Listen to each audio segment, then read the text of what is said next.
Thanks so much for tuning in to Mentors from Military each week. I felt it important to come on and do an intro to this particular episode with Sidney Jacquez. Sidney was a captain at the time frame and went into the 75th Ranger Regiment.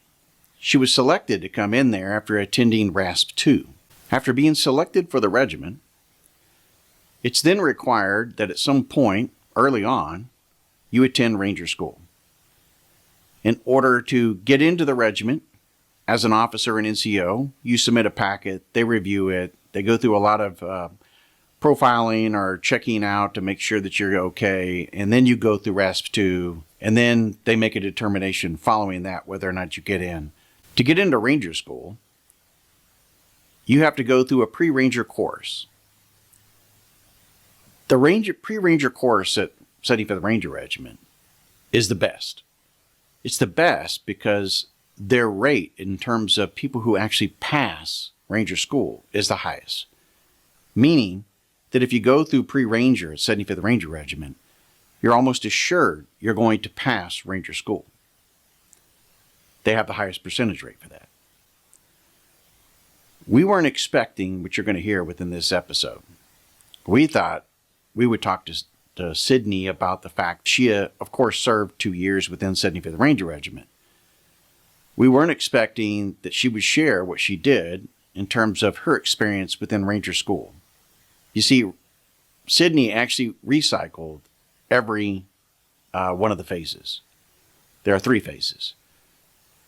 Now, some people recycle once, maybe twice, but anybody who stays 5-6 months within Ranger School, including go back to day 0, they deserve a tip of the hat. Most certainly. I hope you go into this episode with your ears and your eyes kind of open to what you're about to hear, and understand that in Sidney's case, she just wanted to go through the program and like her peers, be selected or evaluated along the same way. You'll have to decide whether or not you agree with her story, but it is her story regardless. It's her version of how she saw things, which is really important. And the reason why it's important is because you have to put yourself in a situation, if you were a father who had a daughter that wanted to attend a school, a selection like either going to the 75th Ranger Regiment or going to the school, you want them to be treated with the same fairness and be equitable. We all want equity, no matter where we are. So again, this was not expected, was certainly not planned, and we got so tied up into her experiences and the things that she was sharing with us that it wasn't until the end of the interview of almost 2 hours where we actually got a chance to talk about her successes within 75th Ranger Regiment. Thank you for everybody who supports us on Patreon, who listens and subscribes to us each and every time we drop an episode. And we hope you enjoy this one as well. Thank you.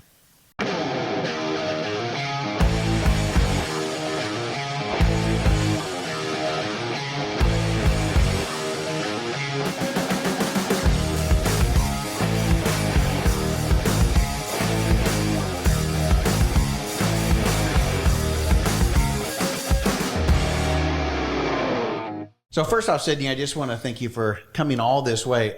I don't know where you were, but I just know following you on social media, you've been like all over the place lately, the last 2 weeks for sure. Yeah, I've been beep bopping around a lot.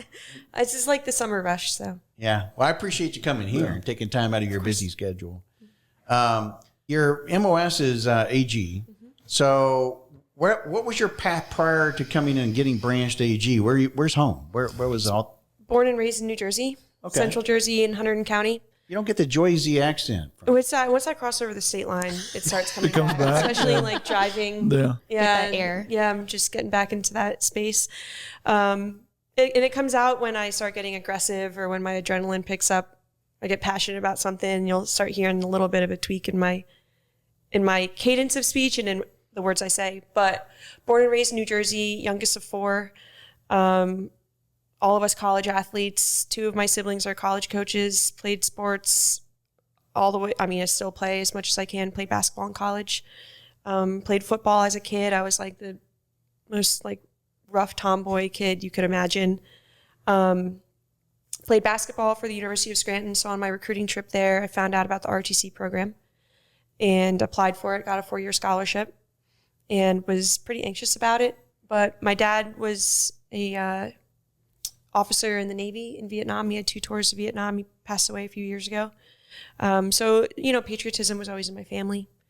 My brother went to VMI. He played lacrosse there. He didn't commission out of there. So it was always like an option. I didn't want to go to an academy because I wanted to play basketball. That was my number one thing. And I wanted a normal college experience.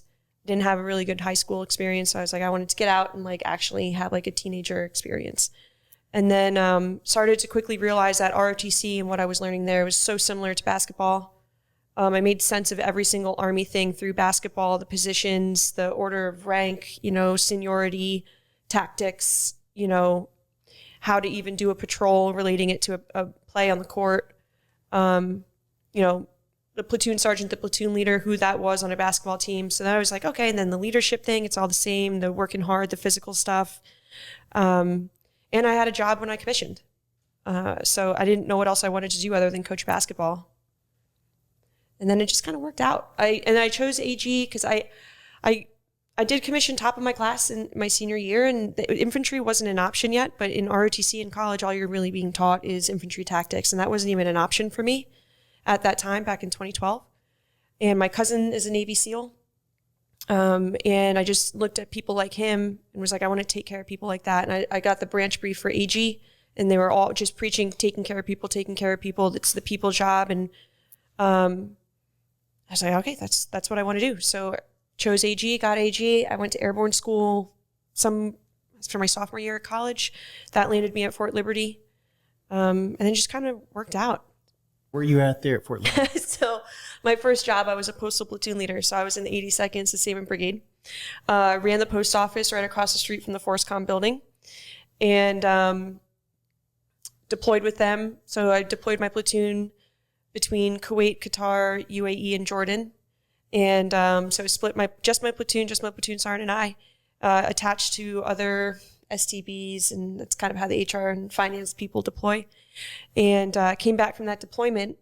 And about a week prior to coming back, I got orders to an Airborne Infantry battalion in 2nd Brigade. And right when I deployed was when they opened up PRC for women. And my really good friend, I actually took her platoon. She was one of those first women that went. And she was like superwoman in my eyes. And I was like, that's freaking awesome. She's incredible, and never really crossed my mind to really train for it and pursue it. And a week before coming back, I got orders to an infantry unit, and I was like, because my name is spelled the masculine way, S-I. I was like, do they think I'm a guy? Like, I didn't even know. So I was whatever, and show up on my first day, and then found out that I was the first one assigned to that MTO of the infantry battalion. They'd had women in the support companies. I had like 1 or 2, but actually assigned to that infantry MOS of those 3 infantry battalions within 2nd Brigade 82nd. I found out I was the first one on my first day. How'd that feel? It's a wave of emotion, but I had an absolutely incredible battalion command team. Retired Colonel Brad Boyd and Command Sergeant Major Reese Teakle was my battalion CSM, and he was a private out in, that CSM job was his first job outside of 75th Ranger Regiment. And I looked at them, and I had a counseling with them, and they were like, you're going to face challenges. Your job is to fix your S1 shop. It's the worst one in the division, and you need to fix it. And your job is to do your job. Our job is to own the culture and the success of your integration. The culture is our responsibility. It's not your responsibility to fix, but we have to maintain a trusting relationship where, and my battalion commander was like, if I'm saying something wrong or doing something wrong, you need to come talk to me. If you're facing problems, you need to come tell me, and it's my job to fix it. That's a lot of pressure and onus on you, though. It was, but I didn't realize how, it was a lot of pressure. Looking back on it now, I didn't realize how incredibly beautiful that counseling was. Did he help you define what a problem was and what a problem wasn't, though? So you just had to trust your gut on that? I think we figured it out together. Okay. But there was nothing like very outspoken about it. I want to hear about this stuff, but I don't want to hear about this stuff. That's a really good question. Now that I think about it, I never thought about it. Mm-hmm. Because I think at the time that you were talking about, Sharp was a real. Well, I mean, Sharp is still a huge. I don't even know if they call it Sharp anymore, but it was a huge thing. Obviously, it's always going to be a very large thing. But I'm not saying that he may have missed the mark there by not defining it a little bit. I don't know, but I guess it give you a ability. Right limit, yeah, we were exploring it together. Yeah, okay. He did tell me that, he was tired of not having women not integrated. Mm-hmm. His wife is an incredible lawyer too. So he was also very progressive in that mindset. And we figured it out together. He would counsel me through things. I would go to him and asking for advice or bringing up something to him and being like, my intuition feels this way. Mm-hmm. I don't know if this is a big deal or not. And he would check my feminism too in ways. And he would coach me. It wasn't me coaching him. To your point, that's a lot of pressure on a 25-year-old, 24-year-old. But he would counsel me through a lot of things and teach me the infantry culture too. Yeah, like if you have your ass on your shoulders one day, he's going to tell you, you're just kind of being a baby about that. They're not being a dick. Yeah. Like okay. As long as there was a back and forth there and it wasn't just. If anything, it wasn't that I was being a baby about it. If anything, it was that I wasn't bringing enough to him. Well, that's awesome. It sounds like a really healthy relationship. Yeah. I'm not saying I'm not saying he did anything wrong or anything, but there had to be some tough love involved in that counseling 100%. as well. 100%, because he wasn't going to be. I was his S1 too. Mm-hmm. So as an S1, you're in the trusted circle, and you're managing people's stuff. You're the profiling, the talent management, the ranking of people and how good they are or bad they are. I had to be in those conversations. So I did not want to lose that trust in him and with Sergeant Major Teagle. Mm-hmm. He's like a legend. Yeah. So us working together, sharing a wall, I look at both of those men as father figures. Yeah. Especially once my father passed away. That's awesome. I talked to both of them. I had a call with Brad 2 weeks ago and him just checking up on me, and same thing with Reese and Heather, his wife. Mm-hmm. Just so much love for them. They really, once I was out of that workplace, because I think that would have been a little bit inappropriate with how close once I PCS'd out, that was when we could really form a true mentorship relationship and almost like a family relationship. Outside of that circle, how tough was it, or how being part of that early transition? Yeah. How challenging was that? Because I mean, So I say this only because infantry school still hadn't produced any. Mm-hmm. You were already now in tow in a unit. I went into it as an athlete mindset, right? I had a black eye for my third grade picture because of my football team. The assistant coach told his son to hit me. I played basketball with boys until I couldn't on their all-star teams, like a year up. I really mostly played for male coaches. I would play pickup with the guys on Fort Liberty on the weekend, and how you integrate into that environment. That was my comfort zone since I was 5. I hadn't been in that space in a while since college, but even with college, it's the same thing. Going to play pickup, how you integrate onto the court. You walk into the gym, especially me being this wiry, tall, skinny white girl, she can't play, and she's just here to whatever, perception. But you at least with my mindset, it's okay, I'll go to the next court over, and you'll see I have a good shot as I'm warming up. You'll see that I can dribble as I'm warming up myself. We kind of wait for a team that needs a fifth player, and then once I'm on the court, I understand I've got to make plays to get other guys the ball. I've got to make good defensive plays. I've got to show that I can play before I can expect them to pass me the ball to get a shot. I got to work hard to get integrated. And then once that trust is there and they see that I can play, I'm going to keep being asked to be back on a team because I'm good. Mm-hmm. And so I had that internal narrative where I was okay, I'm just going to approach this like I'm. What do you get when you get accepted, personally? Personally, just teamwork. Yeah. It's a beautiful feeling, just working as a team and accomplishing something. And especially seeing my shop start to get a lot better. 18 months later, even while we were deployed in Mosul, we became the best HR battalion shop in the division. So we went from being the worst. My brigade commander came 2 inches from my face and was like, "Fix your fucking shop." I'm like, "Okay, sir." And 18 months later, and that's not because of me, that's because of teamwork from the guys in the shop and the first sergeants and the company commanders buying into changing systems and changing how we were doing things and making it about taking care of the paratroopers.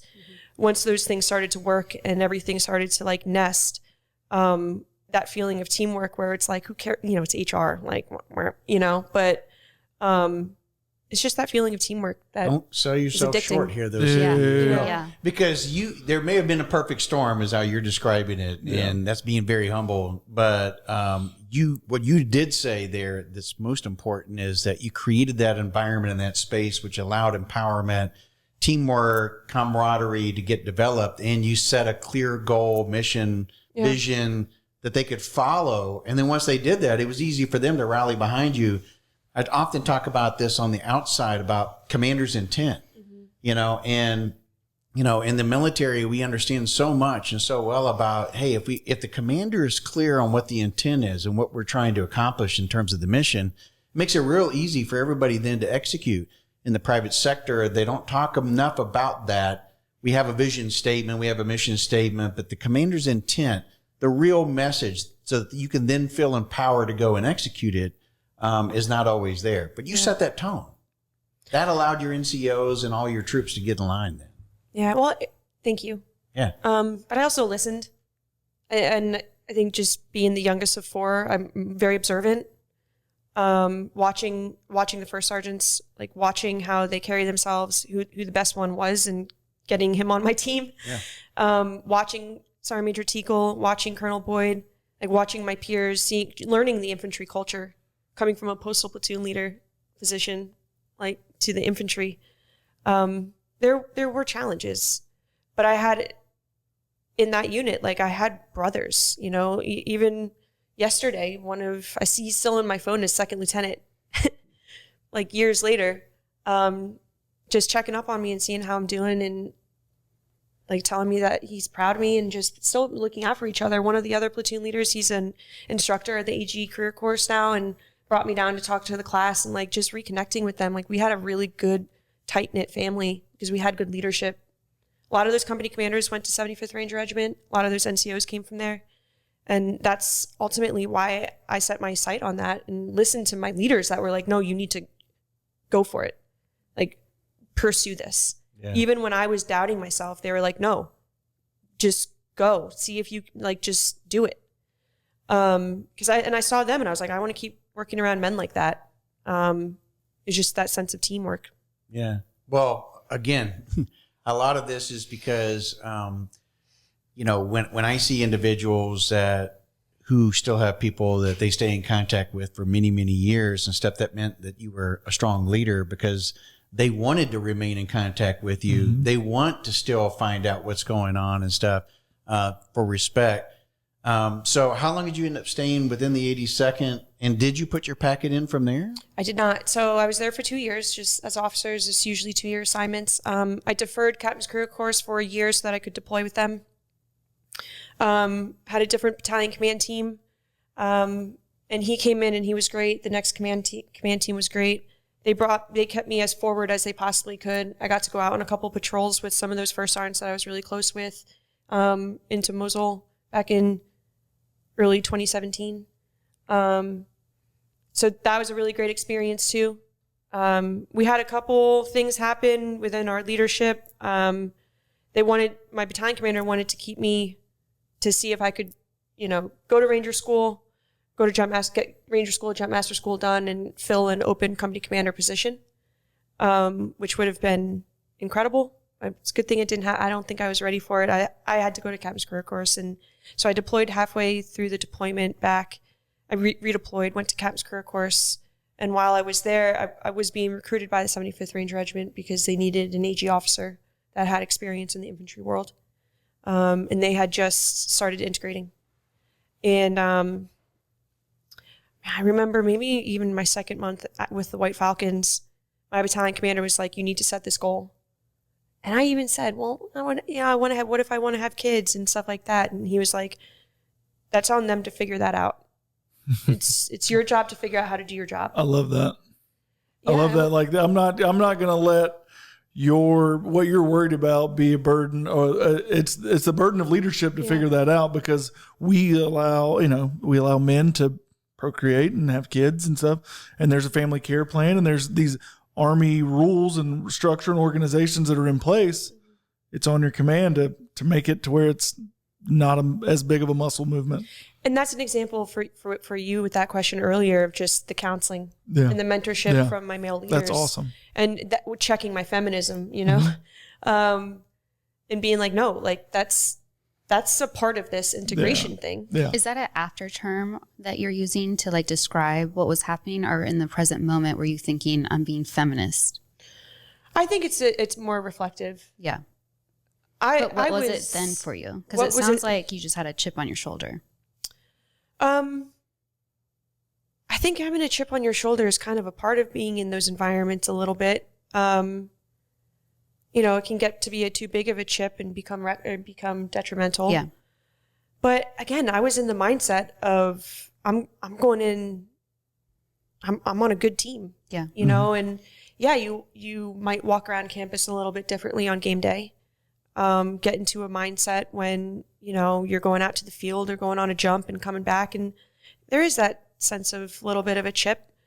But I don't think it was irresponsible. Looking back on it, I am much more open to femininity, women, being more comfortable in those things than I was back then. Yeah. I very much went into, Sidney in 3rd, 4th, 5th grade being just a tomboy. And I don't even know if that term is okay anymore, but I don't know what the progressive term is for it. But I went right into that mindset that was conditioned in me as a child. And I loved it. Mm-hmm. It was safe and comfortable for me. I didn't have a lot of women friends. Yeah. So I was comfortable in that environment, and I was safe. Mm-hmm. Yes, there were things that happened, but I had a command team that was willing to work through it, and I trusted going to them with my setbacks. So looking back on it now, that I can see it as training me as a professional person. Sounds like a recipe for success. Yeah. Yeah, and that was, I was at Captain Career Course. I was being recruited, and I was like, okay, I miss my friends. I was around EG people back in the EG schoolhouse. Definitely had a chip on my shoulder. I just came back from my 2nd deployment, and I had peers who hadn't deployed. So that's that immaturity factor, I think, at that age. And I was like, I miss the infantry stuff. I miss those guys. And like I said, a number of my friends had already gone to RASP, and they were PCSing there. So I put my packet together. I trained those 6 months while I was at career course, and went to RASP 2 right out of Captain's Career Course. Wow. Okay. So no break in between.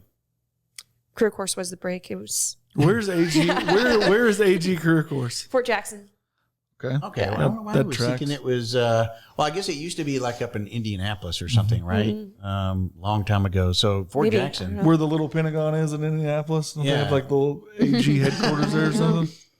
Yeah, I think that's originally where it was many years ago. So you end up leaving there and you go on to RASP 2. Everybody always asks about RASP 2. Like they were like, hey, you guys have already done all these podcasts on RASP, and why don't you do something on RASP 2? So we have a firsthand. How was RASP 2? Well, I signed an NDA, so you're not going to catch me there. No, I mean, I was also in the mindset that, I was excited to be back in that environment. I kind of missed it while I was at the AG schoolhouse. I got enough support from there to get there, to be honest with you. Yeah. Like I wasn't filling an authorized billet. I was a captain. That billet is for a major, typically filled by infantry officers. So there were a couple of AG officers there, but mostly it was infantry officers waiting for, another position. There wasn't an authorization. So HRC, my branch was pushing back on it consistently. And it took Regimental XO to be like, no, she's coming to RASP. And it took people making phone calls. And I wanted to get back into that environment. So I was just really excited for it. There was a lot of stress, like a lot of pressure for 6 months because I also knew I was training for Ranger School at the same time. I knew I was going to go to RASP if I passed. If I failed, I was going to needs of the Army because I knew I'm AG. Like I know that's going to happen. All of us peers were kind of competing for the same positions that were authorized. And I wasn't competing for those because I was going to RASP. So I didn't get to rank or submit positions. I knew I was going to get the last one if I didn't pass.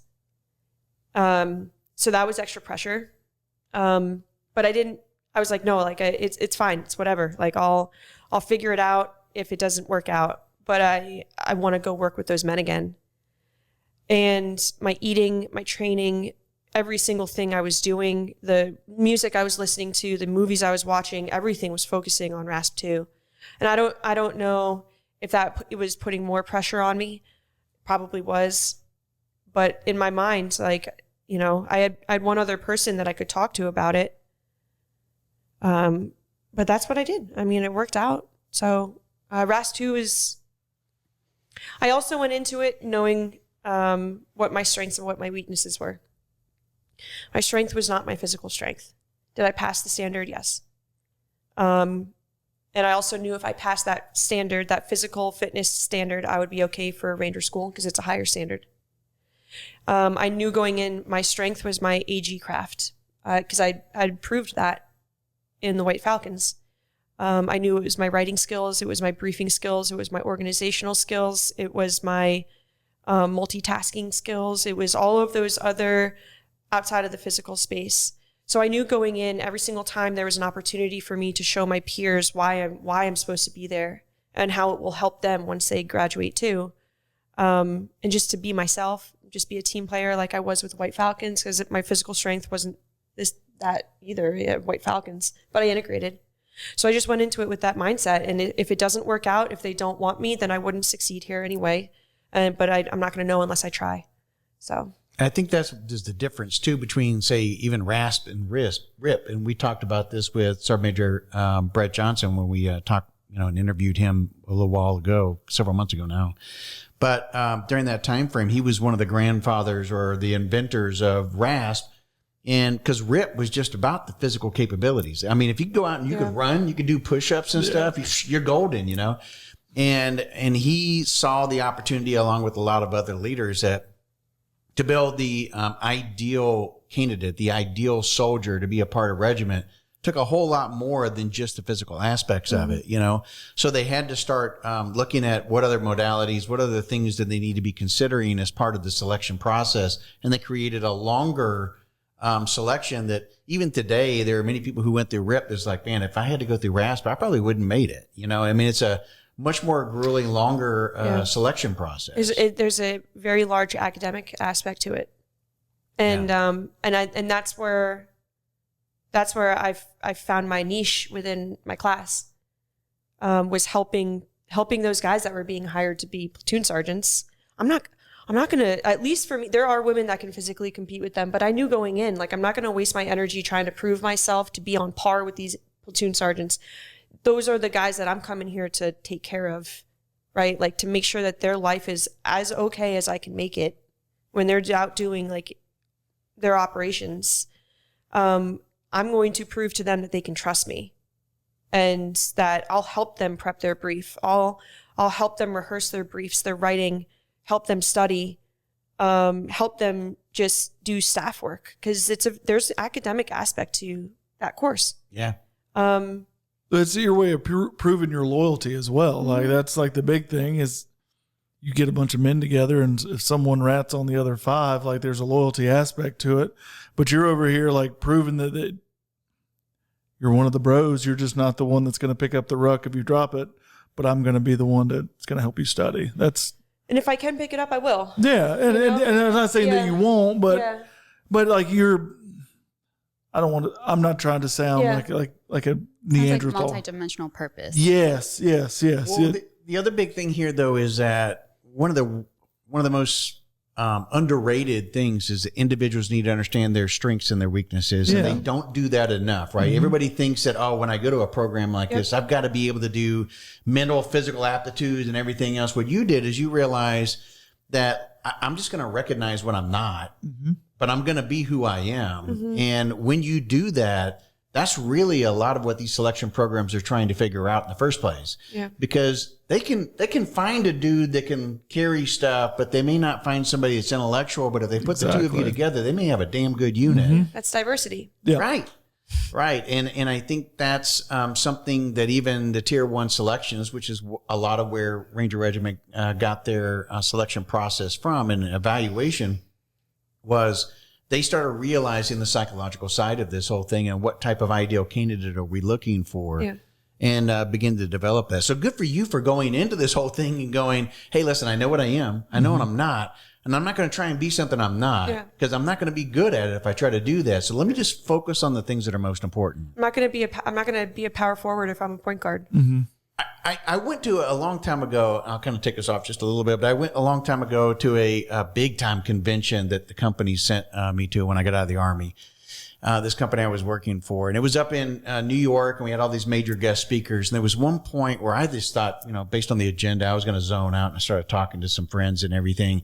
And then he started talking about something that piqued my interest. And what that thing was that too often we try to focus on individuals' weaknesses and not on their strengths. And so we spend so much time trying to then change that it's not helpful for anybody in the long run. He gave an example. Tiger Woods used to go out there, and he was great at driving, and he could hit the furthest. But if you put him into a short game and he couldn't get on the tee, where his putting skills could also come into play, he struggled. So you want to get Tiger? Well, if his drive wasn't that great, or you put him in the sand, he was terrible, absolutely awful. So what do? He goes and hires a golf pro, and he decides, all right, I'm going to work on my short game, and I'm going to work on my sand and the areas that I'm weak in. His game started faltering because he focused so much on trying to improve his weaknesses that his strengths started failing as well. You recognize that in the beginning is what I'm saying. Yeah. And it comes back to basketball to me. Just play your game. Yeah. And it's like, okay, if my short jump shot is not good, that's what I'm going to have to spend the extra time in the gym working on. And that's just how I've looked at everything. And it doesn't mean that I just accepted being less physically strong and just was like, No, it's not. I don't think it's like, it's not a thing like, that's weak data, so I'm not going to give any effort at it. It has nothing to do with effort. No. It's because just, that regiment wouldn't have let me. It's almost they wouldn't have hired me if I couldn't physically do it. Internalizing personal failure, I think, is where you're at. Right. Like, am I going to dwell on the fact that, I can't do certain things that another person can do? Well, they can't do certain things that I can do. So I think that it's just more of like a mental focus. Yeah. There's another thing too. You mentioned about the minimum standards of regiment are not the minimum standards of the Army, are not even the minimum standards. They're higher than the minimum standards for even Ranger School, which everybody focuses so much on. So, I mean, let's make sure we're helping people understand where that's at in the scale. You know, so at a scale of 1 to 10, you're already focusing on like an 8 or a 9, whereas everybody else is more like a 4 on a regular day. You go to Ranger School, it's like a 6. Yeah. Also, there was never a requirement for me to be able to do a pull-up as a woman. Like, I never even did a pull-up before, when I started training, and I was like, all right, it's like I gotta change my whole physical training program. I'm a basketball player. I'm a runner. APFT, I'll get a 300 every time, but there's no pull-ups involved in that either. The rucking, all of that stuff. Like I was fine in the White Falcons, but there wasn't an actual requirement for me to focus on that. So physically, I dedicated everything to making sure I did meet that standard. Because they weren't going to hire me. There was going to be no pass. They couldn't. Yeah. I mean, and it came up in conversation of, you're physically not,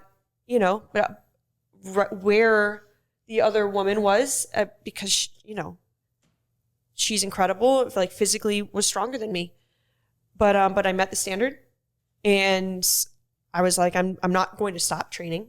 I'm going to keep getting better. I'm going to keep getting stronger. Because I got to go to Ranger school.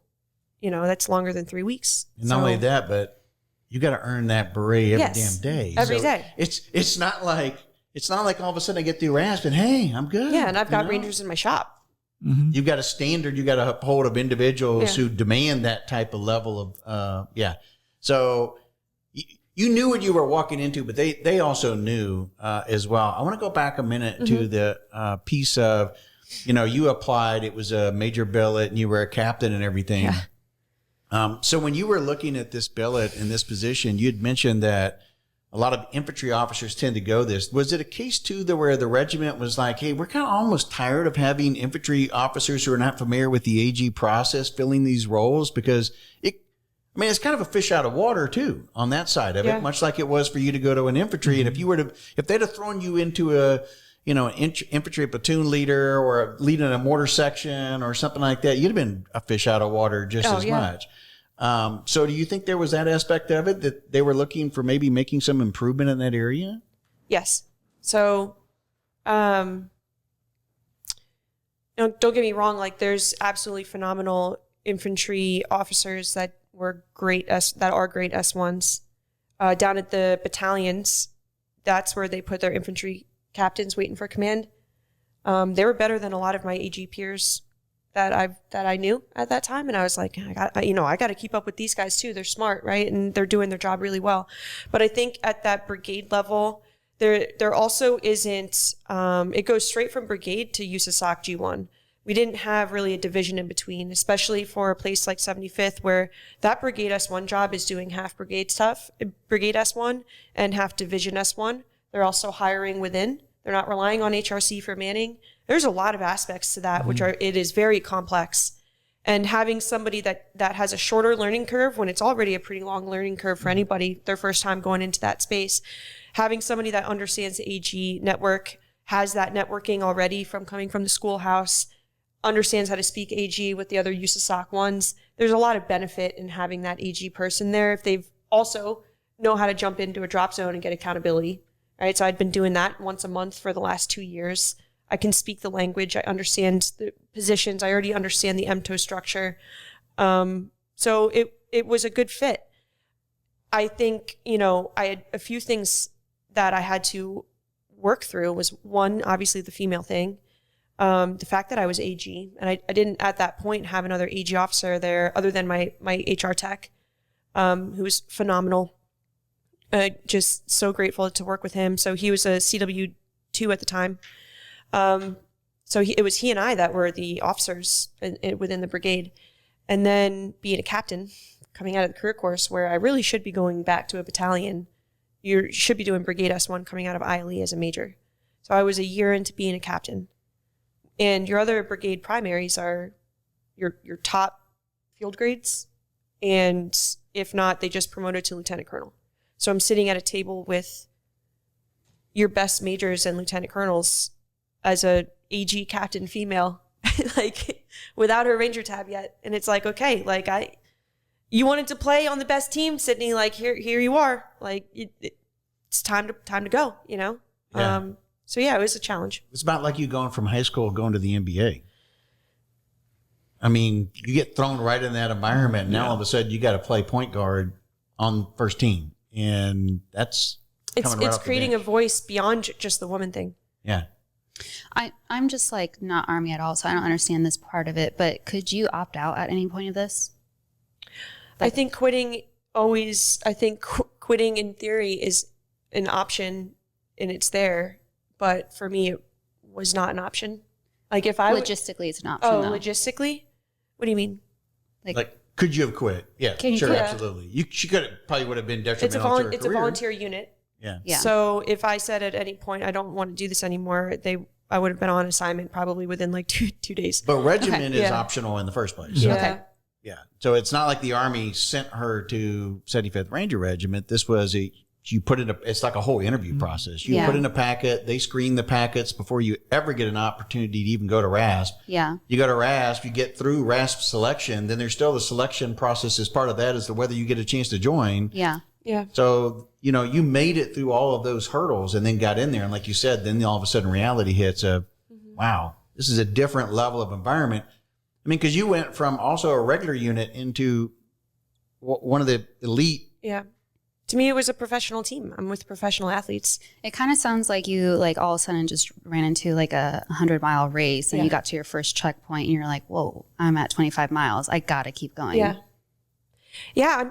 No, it's a good analogy. Especially, I mean, at the Captain's Career Course, like I said, I had support from enough people that I had needed support from, which was like a few mentors. My instructor there kept me focused, but there was a lot of, why are you trying to do this? Why are you trying to go drink the Kool-Aid? Because I had a little bit of a chip on my shoulder. Exactly. Why not? Why not?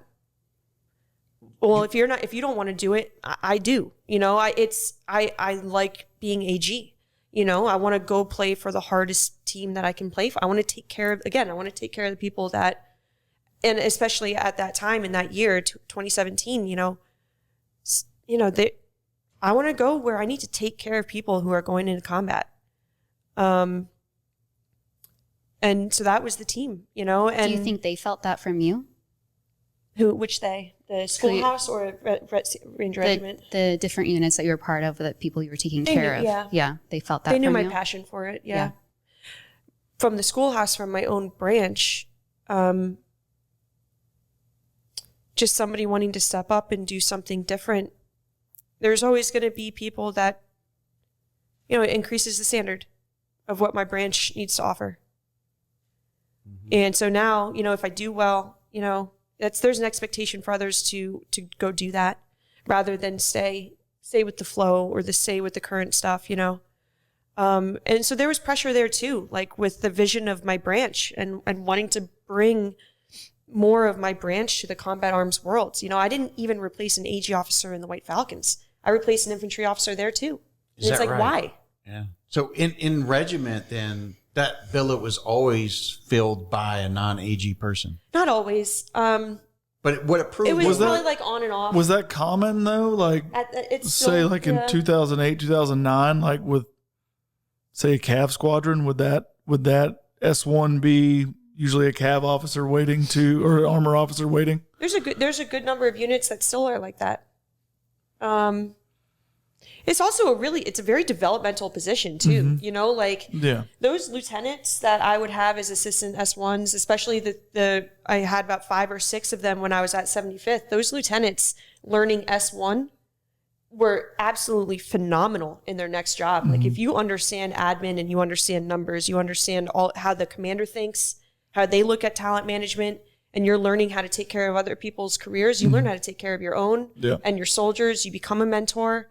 It's a beautifully developmental position for the people business of being a commander. It lowers your anxiety too, though, as a commander of what's going on really behind closed doors that I don't understand, which is the administrative world of getting the backfill. Why am I not getting the people that I need? What is now you understand it and what it takes and the challenges that are going within that. That's actually a good point. Like how to write a good OER for who you're rating and senior rating and the impact and why that's important.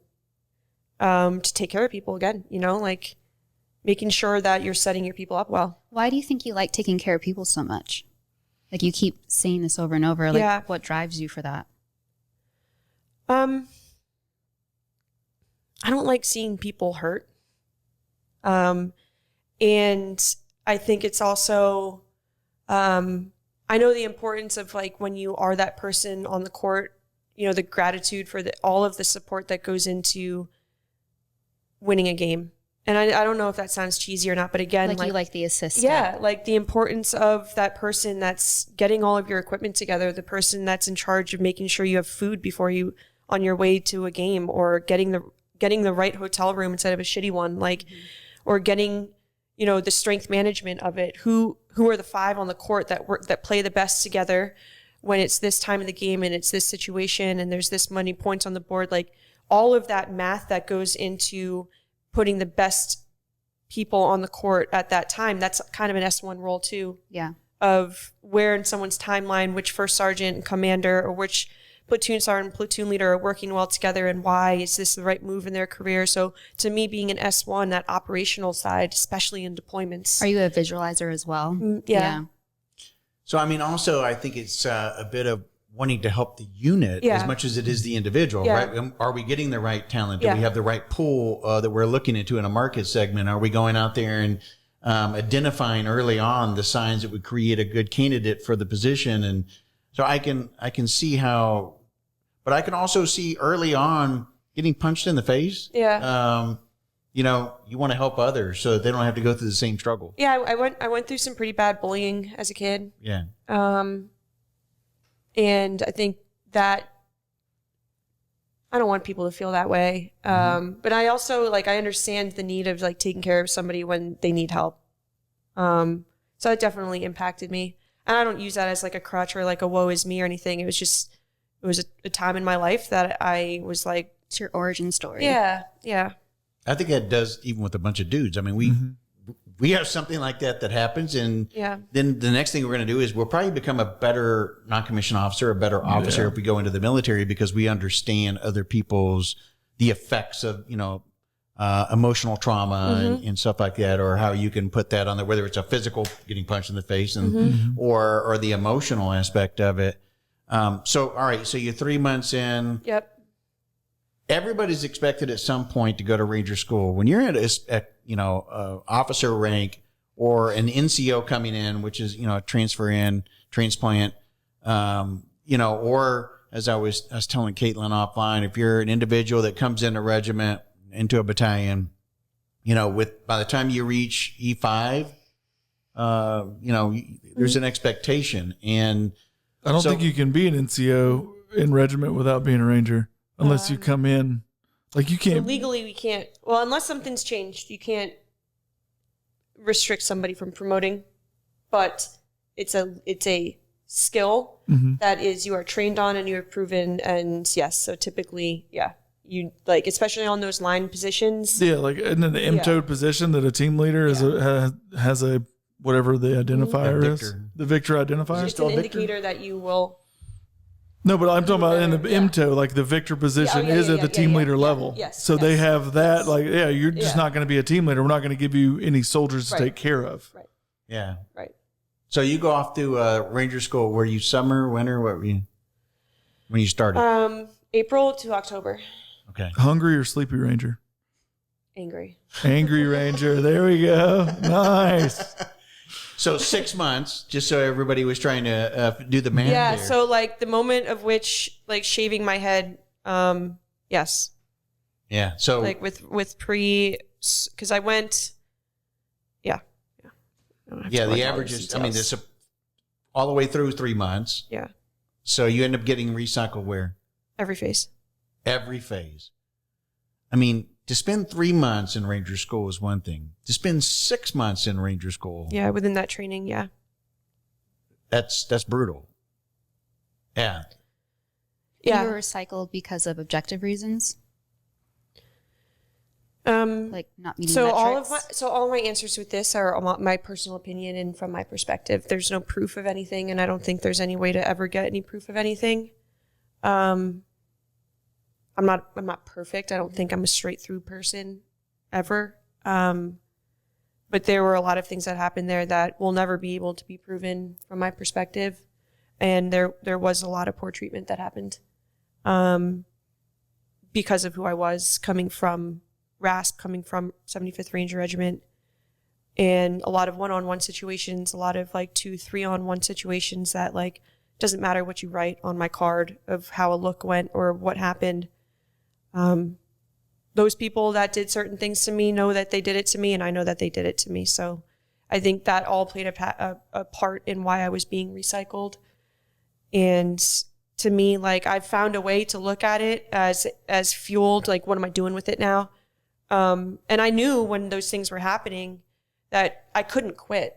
Like, because if I quit and then tried to report something, it looks like I'm making excuses or I'm trying to retaliate. Like, there was no, And so it wasn't an option to quit. One, because I wanted to go back to my job. Did you expect this coming in? I didn't expect it to be as bad as it was. I knew it was going to be tough. I knew that there was going to be, petty things. I didn't think it was going to be, because I didn't experience that at RASP. Right. Were you more worried about students or instructors with the pettiness? Going into it? Yeah. Or were you worried at all? I think I was just worried. Like, I don't think it's so worried. I get what you're meaning with worried. I think it was the whole experience. Anxious. It was it was the whole thing because I didn't fully know what to expect. Yeah. Well, what I think is interesting, and I'm such a outsider on this, so if I say anything incorrectly as far as nomenclature, excuse me, but with RASP 2, it sounded like you had a game plan going in. You set yourself for success. You knew what to expect. But it sounds like with this, what you're saying is you didn't talk, you're not speaking on the risks that you knew in. So, yeah. I don't think she knew what was risky to her when she got in, though, was a risk before she got there. Yeah. I went into it with the same game plan, but it was a different game. You were hoping for professionalism. Yeah. You were hoping for professionalism for both instructor and student. And sadly enough, I mean, it sounds like you weren't met with professionalism. Well, you just left one of the toughest and most professional organizations. Ranger courses. I mean, let's face it, there's a few of them out there that actually do successfully, and it's statistically known, prove you ready for Ranger School. Certainly the regiment is one of those, and they take pride in that aspect of making sure that you're prepared. And 100%. And that's why, you asked really good questions, so you don't have to apologize for anything. I'm sorry we're hitting you like no. I went into it with the same game plan that I did for RASP 2. If anything, knowing that I was trained, I was trained by by Rangers, Rangers do and Ranger job, and they were training us in CERT to succeed because they needed us to. So they were teaching us everything we needed to know. And I knew that I needed what I needed. I went into it with the same strategy, especially being an AG officer. There's a lot that goes into Ranger School outside of just actions on. There's a whole day of things. There's the op orders, there's the logistics, there's the taking care of people, there's the teamwork, there's the leadership, it's the checking on people. There's all of that stuff that I had been trained in for many more years than I'm sure my you peers. felt confident you were going to shine. That in those areas, it's that's where I'm going to make my money. Yeah. That's where I'm going to learn. That's where I'm going to show my leadership and learn leadership. And those were fine. I didn't expect those other things that were happening. Pushback. Yeah. The things that that I did not experience at RASP 2. Did you pick that up day one? Yes. So just to paint the picture here, though, you're the first female coming in from Ranger Regiment to Ranger School. That passed the push-ups. So you're the first one coming in that met the physical qualifications, is coming in, and so you're the trailblazer, good or bad. But unfortunately, maybe at that time frame, they didn't see it the same way you did, or the way the regiment did in making the selection and sending you there, because they sure as hell wouldn't send you to this school if they knew you were going to fail. They wouldn't. Do you think they wanted to knock you down a couple pegs? I think they wanted to abuse me. It's the ones that did. Now, just to be clear too, you had mentioned, and I got to ask you this because you had mentioned that you're not a physical specimen. You weren't out there trying at to that time I was different than I am now, but yeah. Yeah. So you are at that time frame, you were, you had shared that was, not necessarily a strength of yours. Yeah. By the time you got to Ranger School though, you had already gone through the test to determine whether or not physically, not just minimum standards, but whether you could sustain that standard over the period of the course. Because you had already done a physical assessment and been part of regiment for several months. And then don't you have to do some type of gateway to Ranger School at regiment when you're like a pre-Ranger course? Yeah. I mean, RAP week, I thought RAP 2 was physically harder than RAP week. What I think is interesting is you obviously are smart. You know how to set yourself for success. You've had success. You've already trailblazed a little bit in your own right, and you did it altruistically. So I'm sure when you showed up day one and you got pushed back, I'm sure you empathetically picked it up and you're like, what the fuck? Yeah. Yeah. And I think just like that empathy too. And this was, I think, it wasn't the first time I'd experienced mistreatment. And I also know that those men who initially think a certain way because they're indoctrinated a certain way, they're not a lost cause. They can turn into having an open mind and being a teammate.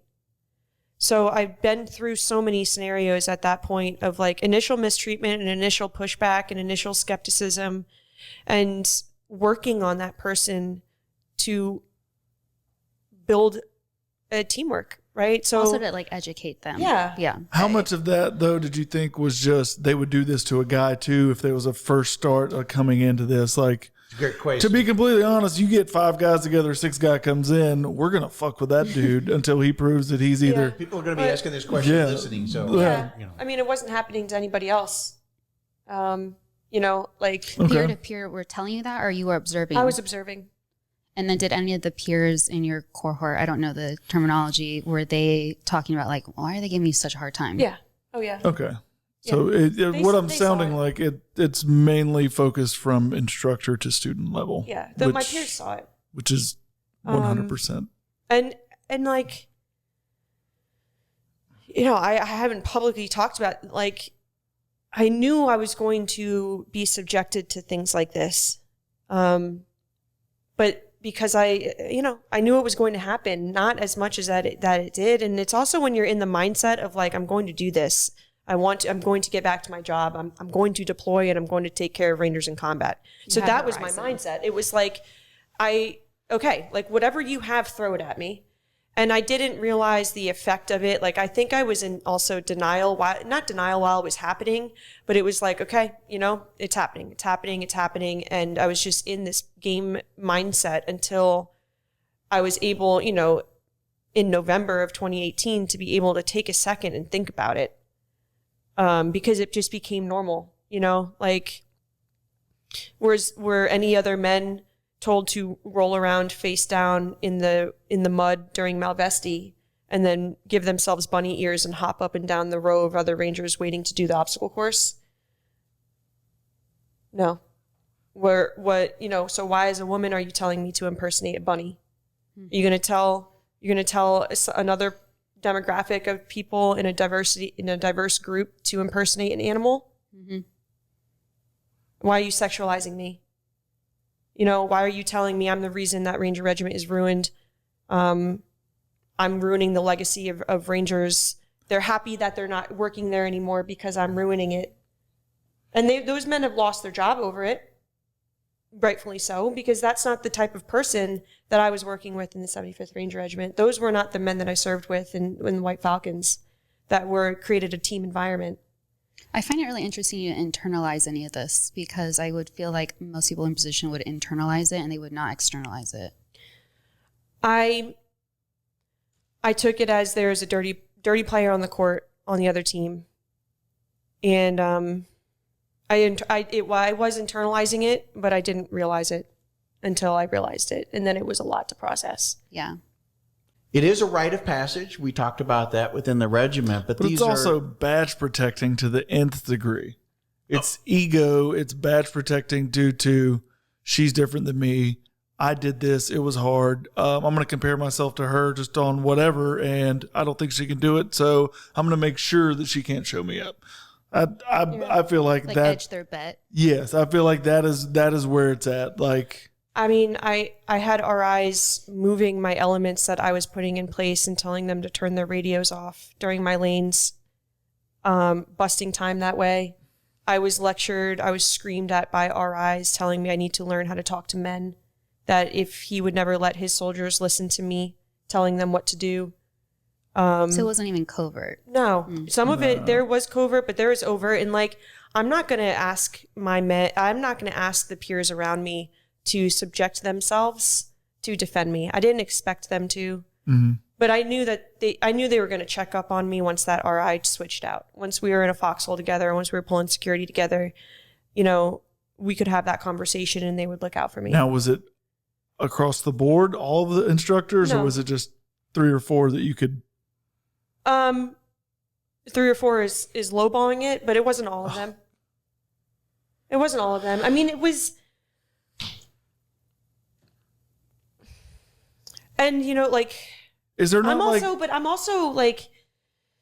I'm also being sleep deprived and starved at the same time. Right? Okay, so you kind of have that don't be a bitch mentality to yourself. Okay. And it's also like I'm mentally in survival. And I'm not saying I was over exaggerating or anything like that, because the men that I was with were also seeing it. It's and they were shook. It's verifiable. Yeah. It was affecting their lanes too. Mm-hmm. But I was in such a survival mode, especially doing every phase twice. And again, I was exerting a lot of my energy when guys were getting to take a break pulling security, because they need to have their energy. If you're on the 240 or you're carrying the saw, or you're that infantry guy that like knows tactics the best. Yeah, you should be taking a break and pulling security. I would be in the whole day doing the planning and the organizing, the multitasking, getting the op order, like all of that. So my brain energy was expending. I was droning a lot at night, because I think it was because I was exerting so much energy during the day. And so there was that. There was the food aspect where I am smaller. I'm going to give my food to those bigger guys. Use that as currency. Yeah. It's a great peers. It's a great peers move. Yeah. I mean, you have to play the peers game. Yeah, but also because they need more calories. Yeah. Everybody knows that. I want to sleep and you want to eat. So if you know. And it wasn't, I looked at it as like, you're a big dude and you are always carrying that 240. You need this more than I do. I'll take the breakfast sausage, whatever MRE, because it's less calories and nobody wants those. So I'll just take that because, it's okay, and I just keep hearing you proving yourself at so many different layers that everybody else in this course, from what I'm hearing just in this conversation, did not have to do. It was every detail. I had to be, and thank you for acknowledging that, I guess. It was every detail I had to be focused on. It wasn't, the other way to put it is like, when I had my look, so there's actually, I'll back up. So there's a study done in the British, they call it their arduous courses, once they started integrating women into their arduous courses. Yeah. And I think you probably know the study with the cortisol. Yeah. And they studied the cortisol levels of the men going through the courses. Mm-hmm. And when they had their look, so if I am incorrect in any of this, please correct me, because this is your specialty. When they had their looks, their cortisol in their brain would spike. And they studied daily the women as well. Every single day, their cortisol was spiked. And I heard that study at the Valkyrie Project Symposium back this past March. And I got emotional hearing it, because for the first time I was like, oh my God. Like, every day I put my uniform on, being selected. Yeah. Every single day of Ranger School was a look. Mm-hmm. Like 9 times out of 10, every single RI switch, where's the girl? Mm-hmm. Where's the female from regiment, from 75th? Every time there was a change, it was like clockwork. And then you're in that sleep deprivation, that stress, that food deprivation, what that does to your brain. I entered a different reality of, I'm sure you dissociated a lot. Yeah. Mm-hmm. It was like the psychological impact of where I was and what was happening to me. I never got a psych eval. Yeah. Nobody ever came to check my brain out from that. Not that I expect them to, but I mean, I remember hearing they do that at some point. I didn't have generals walk in me. I was also the 18th one to graduate. Like, by that point, like, if they were there, I didn't see them. I had no golden looks. My platoon didn't even get like the food delivery stuff. Like, they lost out and stuff. The standard was, the standard was enforced to levels at which it was difficult to even hit that standard. And I'm sorry for the guys that were there that had to experience that too. But I know that those are the guys who are RIs now. Those are the guys who are squad leaders and platoon sergeants now, who are leading women, and I trust them. That experience of being around me is just making the team stronger. I'm sorry you had to like fall on that sword. Yeah. I signed up for it. I'm sorry too that like it had to be like that at some point, but like that, and that's why I do what I do now. Yeah. Were you ever thinking at the end of it, they were going to come out and say, you did a great job. We were just seeing like what we could do. I'm sorry. Here's a, like, you know what I mean? They asked me to put something in the Infantry Museum, and I was like, fuck off, you know? Oh, like, wow. and I went to like listen to it, and I was like, no. Yeah. Like, They tried no to be amnesty hour at all. But that was also like the anger. Like now it's different. I mean, I was coming out of, No, but I was saying, like, what if you like saw that it was like something that was scheduled, like it was an experiment, it was a test, it was I don't know. Yeah.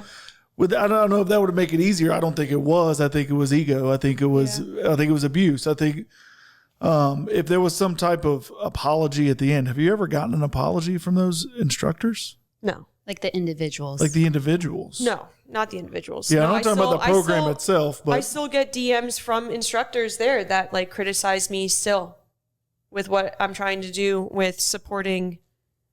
Whether it's the real account or not, I don't know. Okay. I don't care. It could be an imposter. I don't. You know, like I was. Seems like you're poking the bear. Like I can get your SRB right now. Yeah. Like what are you doing? Like obviously, if you But want to reciprocate, to what end? Like to what end for all this? I don't know. I Because it's think, not about you. No, it's it's not about you not. as a No. human. No, and I know that I'm not going to get the long-term benefit of any of this. It's going to be for this next wave of younger women and younger men. What they're going to accomplish, I can't wait to see it. And I mentor some really incredible young women that like me being able to help them and just knowing what their potential is, like they're going to be the ones that shine in the end of all of this. And that is totally worth it for me. I think that's such a bold statement to say, and like, correct me if I'm wrong, but intellectualizing your trauma, which is very traumatic, is a great way to cope. And I hope that eventually you feel it. I'm getting there. I think talking about it and talking to other women has been like extremely healing for me. Number one, because I realized I wasn't the only one. So that kept me from reporting a lot of stuff. And the psychological effects that I was experiencing after graduation, my hallucinations didn't stop. My paranoia didn't stop. You know, when you're in that type of setting and always being watched and knowing that you're always being watched, that didn't go away. No. You know, it doesn't just stop after graduation. It was a significant challenge for me to go to the PX in uniform, you know, and I was being stopped a lot because I have the scroll and the tab on my uniform and I have a shaved head, and it sounds like I'm complaining. But that was something that I was not prepared for. I wasn't prepared for that amount of attention because I was doing it to do my job. I wasn't prepared to, you know, with the anxiety attacks, and having to go to the bathroom and like literally calm down, or to just go to pump my gas and be like, okay, is somebody going to pull me aside? Go to the shop at who's going to be staring at me now? Valor. Yeah. I'm sure a lot of people were looking Imposter syndrome. You know, It's not a light thing. Like there was a restaurant. I went into a restaurant one time and with my ex-husband, and I had to leave because I physically saw everybody staring at me and they weren't. Were you in uniform? No. But somehow they knew. They weren't even looking at me, but that was what my brain was. Yeah. That's the harm of dissociation. Yeah. That's crazy. And I wasn't talking about it. I wasn't telling anyone. But I can totally see, like, even in the early days, I mean, we talked about when women started being allowed to go into combat arms and go to Ranger school and stuff. We had a podcast episode where we did want to talk about it. And we wanted to talk about it more of the transitional period of just, you know, life goes on, guys. I mean, you didn't always ask. I mean, you volunteered for regiment, but you didn't ask to have a spotlight placed on you and have reporters and a camera and a microphone following you around. That didn't actually happen. But the fact that it felt that way because all eyes were on you and everything, it was like that every day. You just wanted to be there, do your job, I just wanted to do my job and be around professionals. Yeah, I literally just wanted to do my job, and there was a lot of things that like I couldn't control, you know, and you're also like. it started immediately once coming out of the field, like coming out of the swamps. What I had like a day pass, and then it was right away, you know, of the attention. And if you were to put yourself in their shoes, would you have been doing the same thing? in with the publicity stuff, Just like maybe the males in the scene with that were the poor tracking, treatment, or that were like kind of tracking your progress. Do you think that like if you were them, you would be like, what's going on? What's going on? Yeah, and I get that. I get the tracking. I get all of. I understand why certain decisions were made with, you know, the publicity. I mean, it was a big deal, you know, and it was a big deal what I accomplished and what I did. I just, as Sidney, I didn't know. I wasn't prepared for that fourth phase of Ranger School in my life. I wasn't prepared for that. And I didn't know how to process it. I was also trying to process being happy and proud while also coming out and not getting like a psych treatment. Also trying to be happy and proud and excited to get back to work and like show my soldiers like, hey, you can go do this too. While there was then this next level, this next wave of treatment of online stuff. You know, my dad reading comments about like just disgusting things that people like, it was just the online stuff. Like then it was like dealing with that and trying to ignore it and do my job, which I was doing the best that I could. But I just went right back into work. I didn't take any time to actually start talking to a psych until I didn't have an option not to. I didn't have a woman to talk to about it. I didn't have, and I was also in the 75th Ranger Regiment. Like I said this on the last podcast I did, where it was like, there's a lot of guys that have gone through hell many more times than what's healthy on deployments and who. But is their hell common? And do they have community around that same similar experience? Yeah, but I didn't see what I went through. Yeah. I was like, these were blank rounds, you know, these weren't real. We just there was a casualty of a incredible NCO while I was at Ranger School, and seeing the effect of that on my bat boy friends around me, you know, there was still combat going on that I, one, didn't want to take 2 hours out of my day to go talk about my problems. And then two, I didn't see them as problems. I saw them as things that I signed up for. Obstacles. Yeah. And I was lying to myself, honestly. It was like a survival.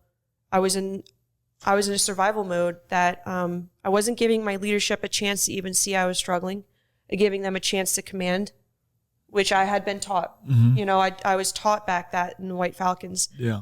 I wasn't giving them a chance to take care of me. I was just very slowly becoming very degraded inside and covering it with work. Was there no giant emotional release that first chance you got to be with yourself after Ranger School? No, because I was also physically recovering too. So that was like, the physical pain was what I focused on. Okay. Because that was something I could, you know, Mend. Yeah. Like you knew the way out of that. Yeah. Yeah. I mean, I was focused on like, you know, I was on a lay down profile in my office because if I sat like this for 10 minutes, I would lose feeling in my legs. I would wake up for the first like 4 months after school and crawl to the bathroom because my feet just getting circulation. I couldn't walk.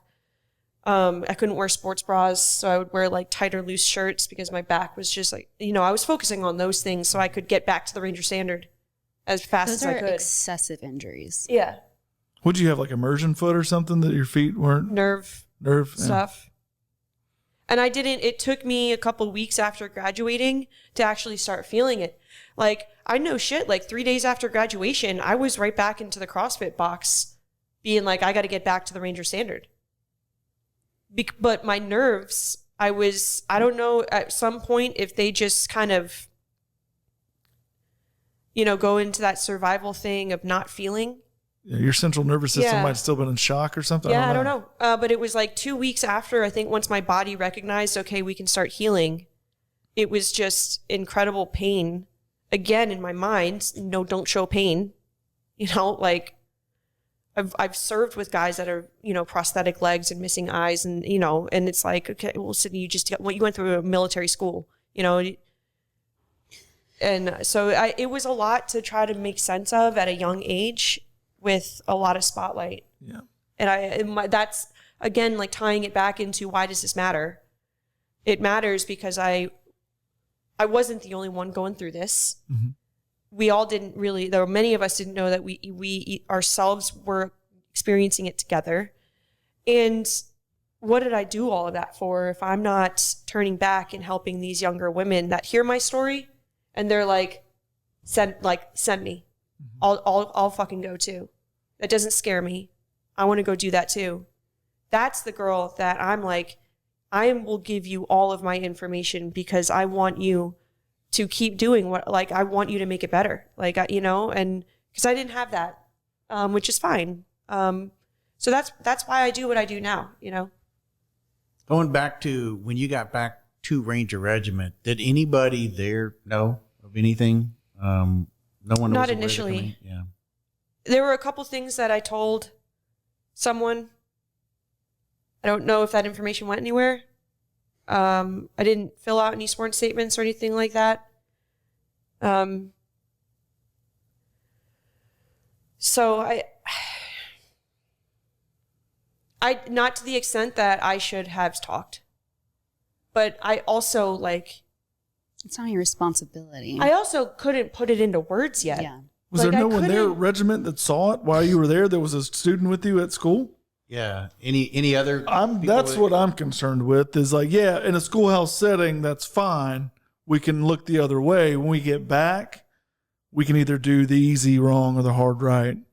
And it sounds like if you did go to school with some guys that were in your unit with you, I don't want to say, well, it sounds like they may have done the easy wrong and shut the fuck up about it. They may have said something. I don't know. I'm not gonna rule out that they did. Okay. No, but no one's told you. No. They've never come to you and said, I've done this. Not until I got to the point where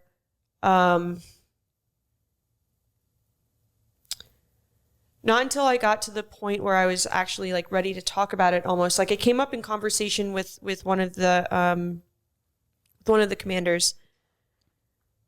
And I brought up something that happened to me at school, and he turned his head and looked at me and was like, "What did you just say?"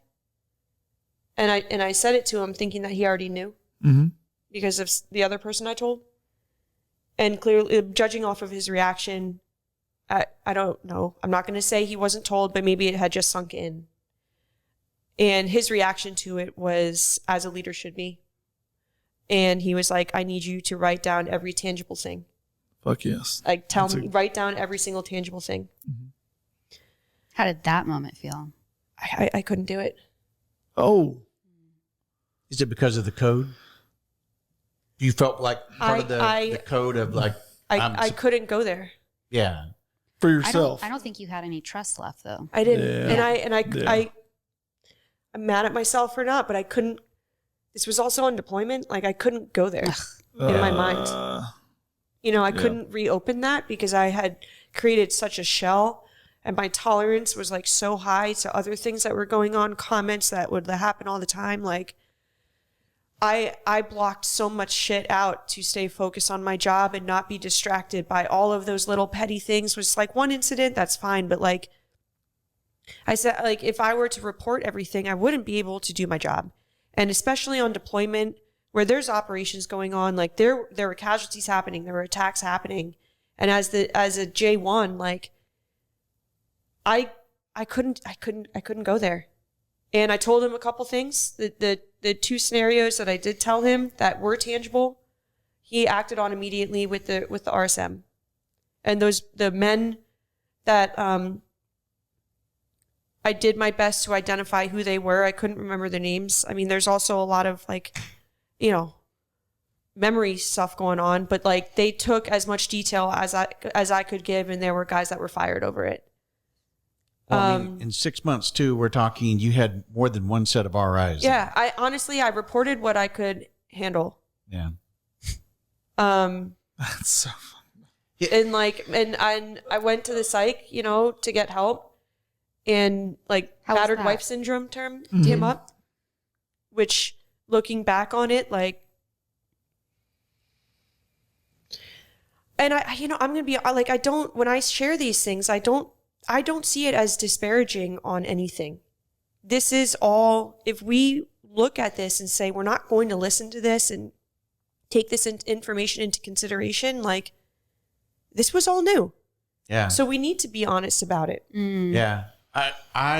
I'm looking at it the same way, Sidney. I guess my perspective, we didn't bring this up in this conversation to certainly cause pain with you or anything like that, or to bring an audience to this to say, hey, you know, that's jacked up. Yeah.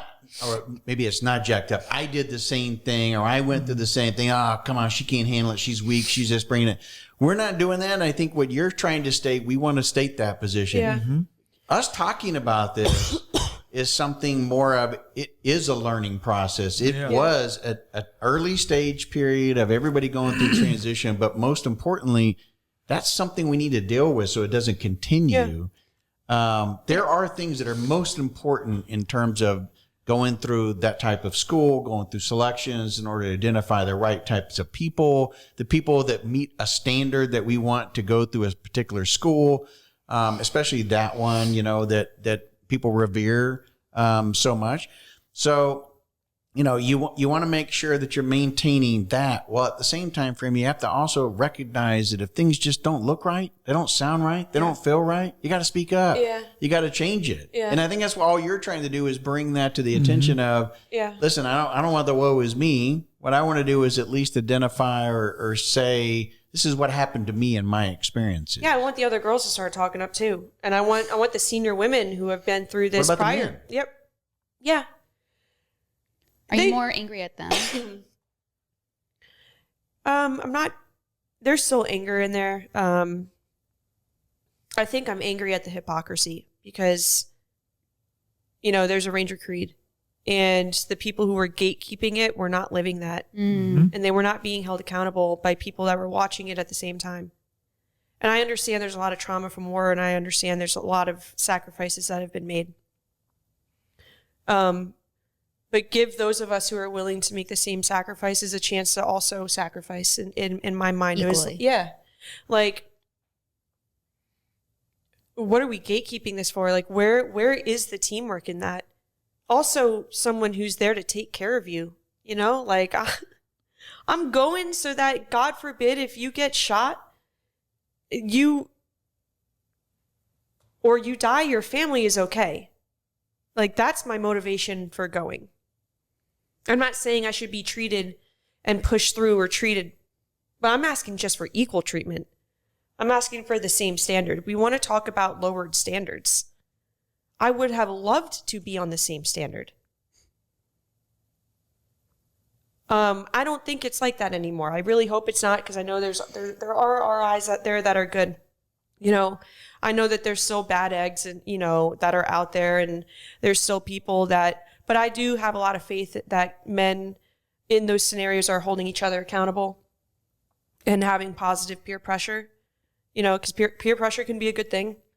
Well, let's face it, though, time can heal wounds anyway, because now we're talking, that was 6 years ago, right? Yeah, right now, 6 years ago now. Yeah, so how many women have gone through this in the last 6 years? Oh, you probably know the number. Gone through, I don't Ranger know. School, yeah. Graduation, we're in, like, I think we've passed 140 recently.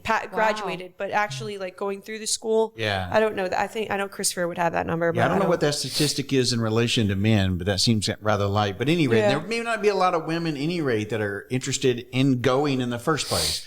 But I mean, you look at that number, it's almost reached a point where it's forgotten now. People are not focusing at least as much on that aspect of it. Oh, Ranger School, women in Ranger School. Although I'll tell you that it still gets talked about on occasion in post and, you know, comments and stuff like that. It'll come up in the comment section of this one, I'm sure. Yeah. Oh, yeah, definitely will. Both on YouTube and I'm sure. and other aspects. But I think what we want to try to adjust is that we got to learn from this process, and that it's almost a good thing that a lot of the women that went through the program really wanted to better themselves. They really wanted to grow, and they didn't want the limelight. They didn't want the general or the other officers or other people walking beside them. They didn't want the lowered standard, if that's what it was, for those individuals to graduate and get their tab and everything. What they wanted to do was go and compete at the same level and demonstrate to themselves and to their peers or whatever that, hey, I accomplished this course. Let's leave it at that. And when you start bringing the other factors in, that's when things got a little bit off kilter. The only favoritism I ever witnessed was my last look at Ranger School with Santa Rosa. And there were 4 of us that did not have a go in the platoon yet. And there were 2 positions left, the platoon leader and the platoon sergeant position for actions on.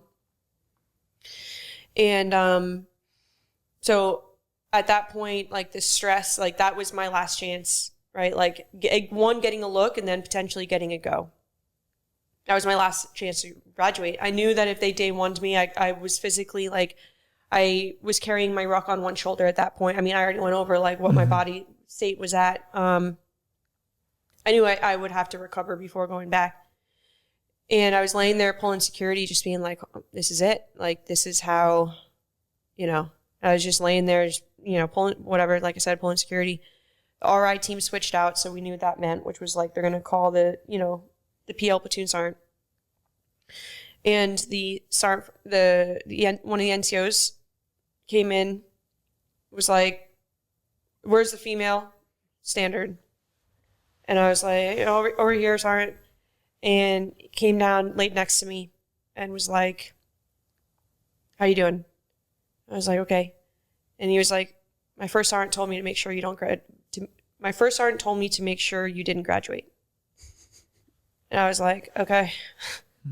And he was like, but fuck him. What do you want? Do you want the platoon leader or the platoon sergeant look? Fuck yes.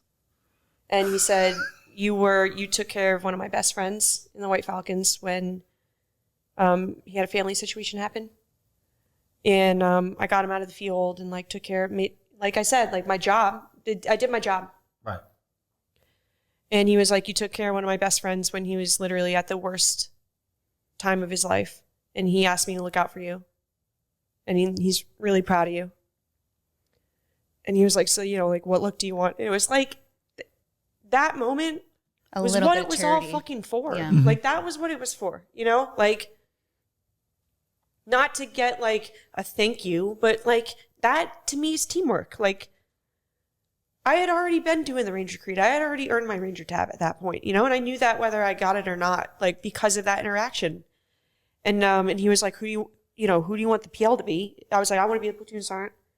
Sometimes I think I should have probably enlisted, but just because of my attitude. But I was like, I want so-and-so to be the PL. He was like a West Point kid, and just wasn't getting lucky. And it was awesome. Like, it was such a good look. Like, the platoon was pumped up. Like, everybody did awesome. It was raining when we were crossing the channel. It was just like shitty weather, and it was getting cold because it was end of October. And Yellow River. It was iconic. It was epic. Yeah, it was just like it was awesome. Everybody, I'm sure there were a few of them that were like, this sucks because it's Ranger School. But for the most part, morale felt very high.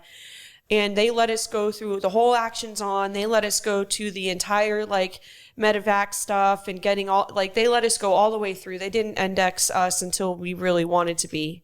And that was, like, a really cool moment. And that was what it was all for, was that moment there. That was the only favoritism that I had the privilege of witnessing. So, yeah. Was I pushed through? Like, okay. If it was for that moment, okay. Well, you weren't pushed through because you still had to prove yourself. Yeah, in that. like, yeah. Yeah. You go back to 75th, you end up spending how long there with the regiment? Just about 2.5 years. Okay. So again, you had to maintain the standard. Yeah. All the time while you were there. After that 2.5 years, what ended up happening then? Did you feel like I got sick? I wasn't taking care of myself. You know, I again, you know, I wasn't talking, and I was like, I can handle it. You know, like, don't complain. I can handle it. I can handle it. And I didn't ask for help. You know, I didn't reach out to other women. I didn't reach out to the other women who were even in regiment. I didn't ask, like, I just internalized it all. And I was struggling. Like, I wasn't giving myself a chance to heal mentally. I gave myself the physical healing, you know, because those were tangible things I could see. Like, I didn't get my period for a year and a half. Okay, I can see that. I need to figure out why. I can feel this pain and everything. I can focus on that, but I wasn't taking care of my mental health.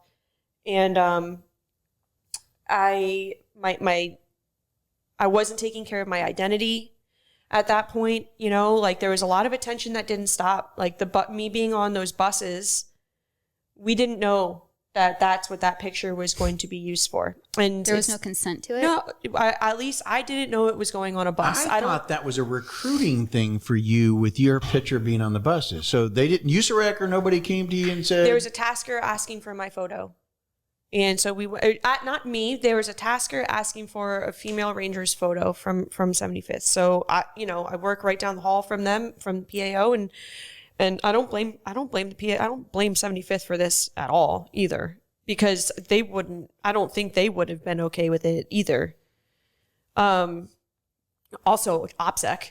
Yeah. Mm-hmm. Yeah. Like, hello, Mm-hmm. you know, that's gone. Yeah. Name, face, everything. And also, like, there's the backlash of that's like in my mind is I am doing, Sidney at that time, like, I'm doing everything I possibly fucking can do to be a silent professional. Mm-hmm. I am doing everything I can do to be humble.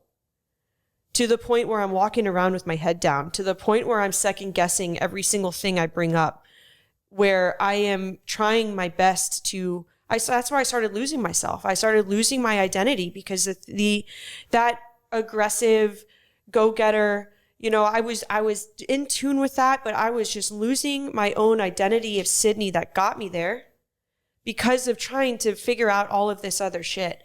I mean, I'm trying to be humble, you know, I'm trying to show that I'm not here for self-purpose, and I'm trying to show that I'm not here for me. I'm here for the team. But when something like that happens, guys that don't know me, that also have a scroll and a beret on their head or have served there, that don't know who I am, I get it. I get why they would be like, fuck her. Mm-hmm. I'm sure you were feeling the pressure of mind reading 24/7. It was exhausting. Mm-hmm. Exhausting. Yeah. So what if, let me ask you, let's kind of, time changes. Yeah. Great experience through Ranger School. Everything goes, your 90-day, you know, you're out of there, you know, and you're applauded. And then you go into the just regiment. Like everyone else, yeah. You go in the regiment and everything's fine, which everything was fine as it was, but because you had that experience, it carried into the day job and stuff. Yeah. Would your time, would that experience be, in other words, what phase of that, was it just Ranger School that changed that? Because inside the compound, I think it was that with the fourth phase with the outside social stuff. Right. So, but the compound, inside the wire. Yeah. Being a Ranger, where it really matters, it didn't matter, right?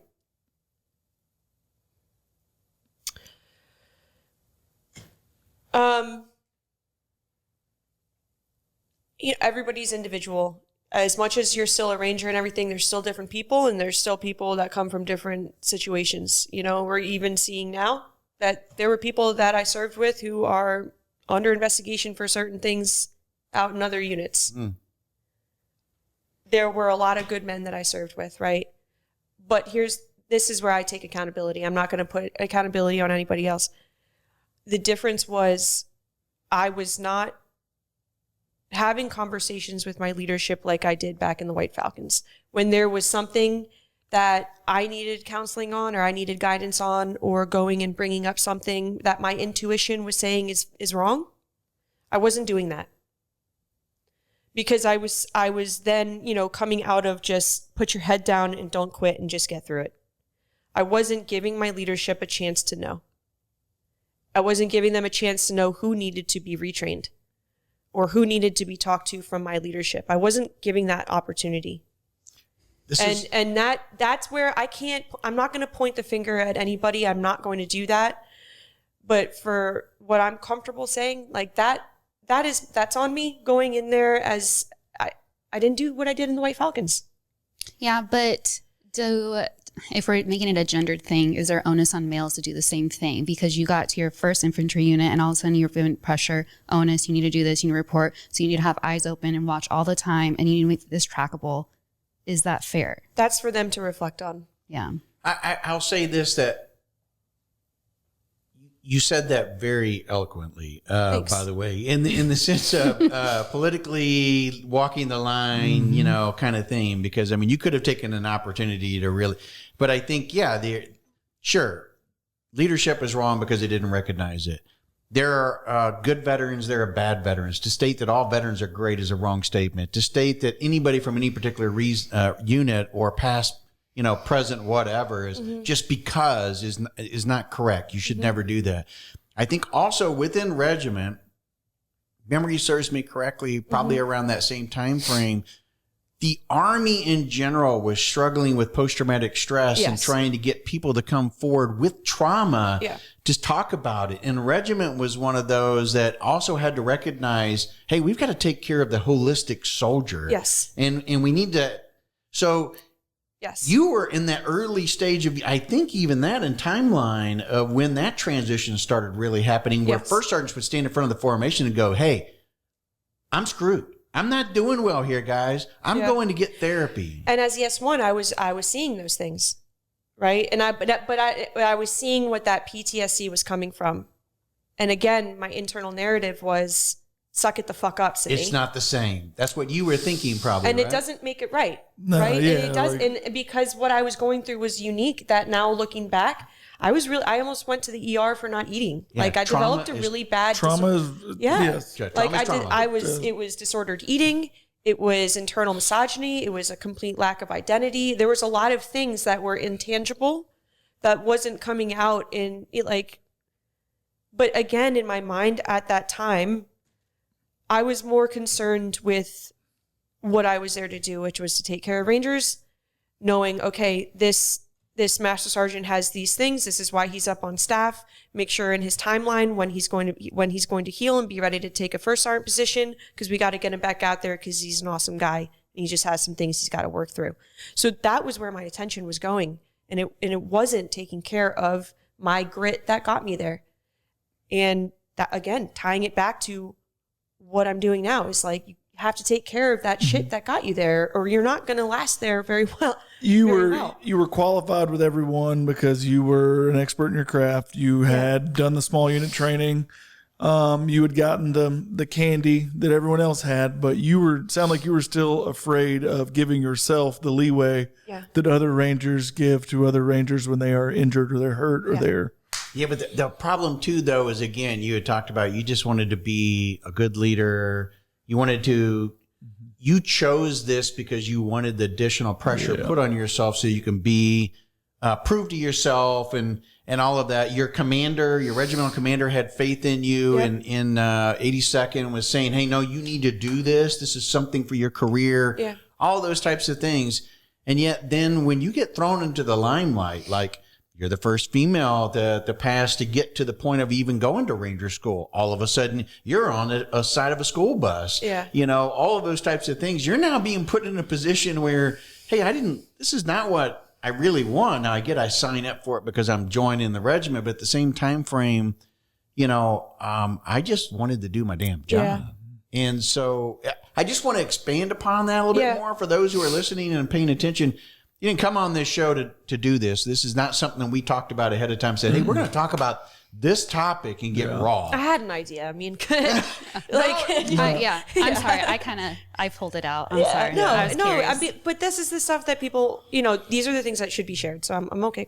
I think it was more of, not everybody knew or knows, even probably today, that there were females that were infantry platoon leaders and commanders and everything else that, these things happen as part of just being assigned to MTO now and being, volunteering for different branches. Those were all quiet. You just happen to be the one that get on the school bus. Well, we also, haven't talked about the fact that I was really good at my job. Well, I wanted to talk about that. Yeah. I'm a good S1, I'm good at my craft and I did my job really well. And my team, we fixed a lot of problems. We switched a lot of systems. Got a lot of, just as simple as got a lot of people awards that they didn't get for 2 or 3 years, and took care of a lot of problems, a lot of strength problems, making sure that there's a full platoon to go to war with, that you're getting the best talent, that you're not taking, line infantry guys out of a team leader position and putting them as a commo guy because we actually did some strength management and we did a lot of great job stuff in the S1 shop. And that's what I was hired to do, which I wanted to do. So you didn't have the S1 shop that was open from 11:30 to 11:45 on every other Tuesday of the month? Have you seen the U.S. Army What the Fuck moments where you got to have an E7 or above and we're only open for 10 minutes? I never. No. Did you go get a pack slip and bring me your first sergeant or whatever? I got to ask you then, were you That's also awesome. part of the transition of realizing that a soldier is a soldier and the fact that we have somebody that already went through selection, wants to be here and everything else, but may not be fit for the role in which they're in? Maybe they need a reclass. Were you part of the, hey, because the regiment started doing that, which was, used to be guys would wash out 18, 20 months. They're I'm out of here, right? Yeah. But then regiment started realizing, hey, we've got somebody that's workable. Yep. Were you part of that? We had a crusher team between the master sergeants that were led retention. They were the best stats out of USASOC and the Army almost every single year. Yeah. Those guys were phenomenal. Our Rec D team, our recruiting detachment team, the guys that were in there, we all just, because we're in a space of innovation too, which always has a support for innovating and looking at things and backing it up with stats and backing it up with data. And, with my AG, honestly, with being a woman and coming in with attention for detail and empathy and looking at things differently, and creating different products and looking at the problem in a different perspective, and having guys that were crushers at Excel and crushers at pulling data, think tank working groups, and creating some really incredible products to start identifying things that we could change, things that we could tweak in the pipeline or the reclassing, or looking at, okay, we're not changing standards and that's not an option. Yeah. Got it. Roger, sir. Okay. But let's look at projections of our graduation percentage rate for this specific MOS that's hard to fill. So based off of that, how many do we need to class up out of pre-RASP into RASP 1 to start getting these companies the resources that they need? Maybe once they are ready at this point, because we have data, we need to class them up because it's an operational requirement. We're not here doing this for DEI stuff. We're doing this for an operational requirement. Yeah. It's not woke. It's an operational requirement. So we had an awesome team of people just really doing some incredible HR work that was being recognized by the Chief of Staff of the Army. The products that we were making for projections were then, I was told, was used to look at the overall, manning issue of the 11 Bravo, junior enlisted stuff. Those were our products that we were creating. And it was awesome. That was so exciting to go into work to do. And it made it much easier for me to compartmentalize and block out all of the other stuff that I was working through. I was so addicted to that stuff because that's what I went to do. And we're not even talking about the products and stuff we were doing on deployment, which was just as good. Well, I was blown away years ago. It was probably about 3 years ago when First Sergeant Belford came on, and he was actually co-host for a period of time, and he was talking about this program. And I was like, oh my God, that's amazing. The fact that, the regiment started recognizing that, or any unit started recognizing that we have a product, we have an individual that has gone to this stage. Why do we let it go? Do we need to rethink this? Maybe you talked about strengths and weaknesses of yourself. Maybe we need to evaluate the strengths and weaknesses of the individual. Maybe they're in the wrong MOS. Let's help them out. They want to be here. They meet the standard every day. Talent management. Let's fill the slots. And that was huge. Yeah. That was a game changer now that I really like to promote on this show when we do talk about them, because it was a big game changer that happened to even this day. So guys who, soldiers who get into regiment that they just may not cut up to the standard of being 11 Bravo. They were able to go over to become a military intelligence person, and knock it out of the park. Over there. But that's their strength. It's talent management. It's looking at who needs to be on the court at what time of the game, doing what. Right person in the right job at the right time. And that's it's so much fun. Once you make something right, it's awesome. And you help that person actually start looking forward to going into work every day instead of just struggling through it. It's a really cool thing to be a part of. And that's why I say AG. Because you get to do that. So. Yeah, the Army's changing with its whole concept of talent management too. It's pretty exciting time. There was a period here where you decided, or you thought about checking out. Getting out of the Army. Yep. But you decided to stay. Yes. Was that a mentor that ended up talking to you to get you to do that? It wasn't just one thing. I think through my Instagram, I have this incredible sense of feeling of a team with the women that I've become really good friends with. That we've opened up to each other and really leaned on each other. And there's a lot of young women that having these certain conversations and also healing with things within myself. And also the things that I want to make happen, the talent management, the future of HR. I got a spark with my current leadership. So the conversations that I had with them, I had my packet to get out. And it was up at HRC, and then I had an interview with my current chain of command, and I was like, I'm not ready to leave this yet. This is what I've been looking for a while, Good. And I love going into work every day. I love who I work for. It's just having that leadership that you want to work hard for. I had that at 75th. I'm not saying I didn't have leadership. I wanted to work hard for them. There was just a lot of things that just distracted me, and I didn't maintain the standard. Yeah. And I needed to get help. So not every chapter can be a good chapter. Exactly. And COVID happened too. So that was that's right. Yeah. I left there not at my most proud moment. And not healthy. And completely lost. And I went through therapy. I went through disordered eating for female athletes with other female professional athletes, Olympians. And that was during COVID. So I was doing a training with industry assignment. So learning the software behind IPSE, which is the Army's new HR system. And I was down in Orlando, remote working with learning software. So I had a lot of time to just be by myself and heal and honestly sleep and eat and do therapy and do a lot of work and get back into yoga. And I had a whole year of that, and then moved up to DC. COVID was still happening. I had an incredible supervisor who was a woman. So that was really helpful, just hearing her perspective and her experiences. And it was just I needed to heal. And now it's it's a full circle thing. It's getting back into the fight. I hope you're really proud of yourself, and I hope that the pride that you have outshines the scars that you gained. Yeah. Yeah, I'm working on that. It's still, I don't I'm getting emotional about it. I am. I'm doing my best to, people put a lot of pressure on themselves to be perfect. And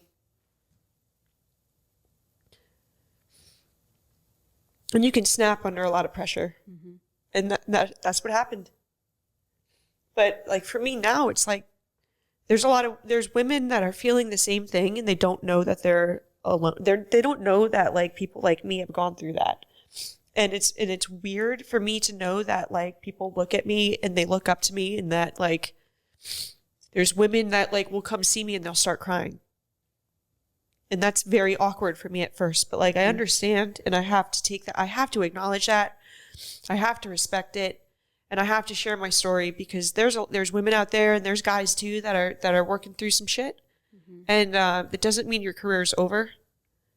You have to do the work to heal and like open up and talk and share and get back into it. Like we're not like, war's always going to be right around the corner, and there's always going to be casualties, and it's your job to stay ready. Like it's a readiness issue, to stay strong. So I'm doing what I need to do to be proud of what happened. I think you're incredible.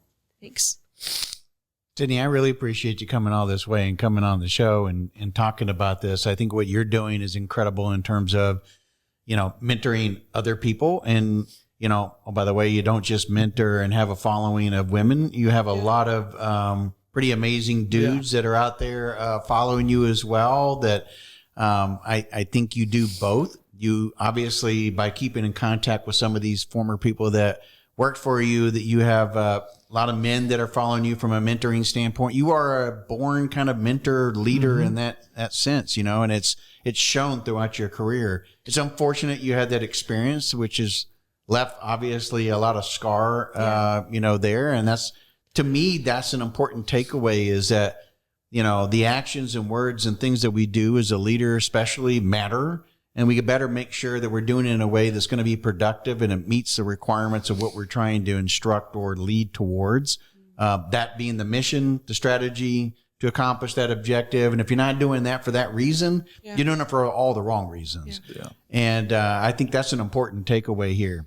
Thank you. So I think for me, if people learn from this and they grow from it, that's all we're trying to ask, is that have an open mind, come into the conversation and leave with an understanding that being the best version of yourself as a manager or a leader is important, because that you cast that leadership shadow to other people, and you're going to affect other people through your actions. And I think you've taken that and not used it in a way to demonstrate woe is me, like you talked about. You're using it more in a platform of, hey, let me help you. You're probably going through this thing, or you've told me you're going through this aspect of it. Let me help you get through this dark cloud. There is sunshine on the other side. So thank you. Yeah, thank you. You're also catching me coming off of this like women's symposium too, with like a lot of heavy conversations where it's like, and it's not just an Army thing, there's other services. Like I talked to other women in the Marines that have gone through or attempted their pipelines. Similar stories, similar healing, and like just building this actual, like opening up and sharing. I think there's a lot to learn for everybody involved, to not be distracted by all of this extra stuff and to get the right person through to work. And it's really cool to see senior women realizing that it's okay for them to talk, for us to hear their stories. There's men that go to these symposiums now. I think there's a curiosity from my male leaders that, I've worked with or that are around, that they want to learn. There's a lot of men that reach out asking for advice, which is awesome. Again, it's just about teamwork. Like it's not that I don't care that you're a woman. I don't think that's healthy language. You should care. I care that you're a man, and I care about your perspective. You should care that I'm a woman and where I'm coming from. You should care because it's also an asset. It's an asset to have diversity, to have different perspectives and your different walks of life, to be able to come up with the best plan to kill the enemy and to keep our people from dying. Like that's the end goal here. And you should care that I have opinions that are good for the team. I can look at problems differently, and that's the value of diversity. It's not a social experiment. There's also an operational requirement for women to be in certain places, and to go for certain really difficult jobs, to do things that men can't do, and some things that men can do that women can't do, and that's fine. But it's just such a sensitive topic to some people. the sensitivity for me is that like, don't erase who I am, because that's really dangerous in your own mental health to try to erase who you are. It's not healthy. And, but I think we're getting there, and you having podcasts like this and like welcoming me on here to talk about it. Like, thank you, not just for me, but thank you for those, that need to hear this. And, thank you for people who are listening, because, it needs to be talked about, and then we can move on.